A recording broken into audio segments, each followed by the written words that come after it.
Today we're going to look at mesh analysis, or KVL, and we have three examples similar to the nodal analysis video. Now with our KVL, we know that we have to define the current going in some loop, so we can start with this one as I1 and this one as I2.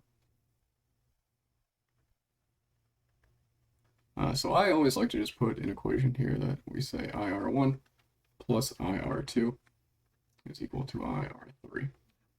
And that gets useful for when we deal with this middle resistor R3.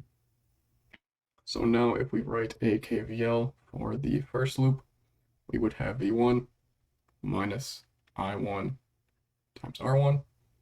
And then we are going to loop around here, but because we have I1 going through the resistor like this and I2 going through the resistor like this, we would actually have I1 plus I2, and then that times R3, and that will be equal to 0. Now for the second loop, we will have V2 minus I2 R2 minus I1 plus I2 times R3 is equal to 0. And the reason that I put this equation in the blue parentheses is just when you are analyzing this third resistor right here, you know that the current going through that third resistor will be I1 and I2, which we can substitute as IR1 and IR2. So that really, you could call this term IR3 first, and then just substitute I1 plus I2 right there. Now we can rewrite this first equation as V1 minus I1 times R1 plus R3 minus I2 times R3 equal to 0. And then the second equation as V2 minus I2 R2 plus R3 minus I1 times R3 equal to 0 again. Now from here, solve for I1, and that will be equal to V1 minus I2 times R3 divided by R1 plus R3. And if we plug this I1 into the second equation, what we get is that I2 is equal to V2 minus V1 times R3 divided by R1 plus R3, and then all of those terms divided by R2 plus R3 minus R3 squared divided by R1 plus R3. It's a little bit hectic of a term, but everything that is in this equation is given, so we are able to solve for I2, and we can plug I2 in and solve for I1. Now, if we don't know what way to define our meshes, we can look at the second example where it is the exact same problem, but now we are going to label one mesh like this, call that I1, and then we're actually going to label our second mesh going clockwise as well and call that I2. And now we really have to think about which way the current is going through R3, because I1 would push it top to bottom and I2 would push it bottom to top. So by choice, we are going to just say that the current goes this way, so we would have a voltage drop over R3 with this polarity.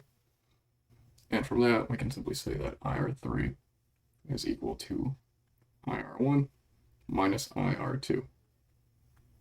And we'll just keep that in parentheses for now. Now writing the first mesh for this first loop, we would have V1 minus I1 times R1. And then because we are going down in polarity, we would have minus I1 minus I2 times R3, and that's going to be equal to 0. So now we can do the second loop, or the loop on the right, and we're going to start from this point right here at ground. So we would have I1 minus I2 times R3. Remember, we're going up a voltage here, so there's no minus sign on it.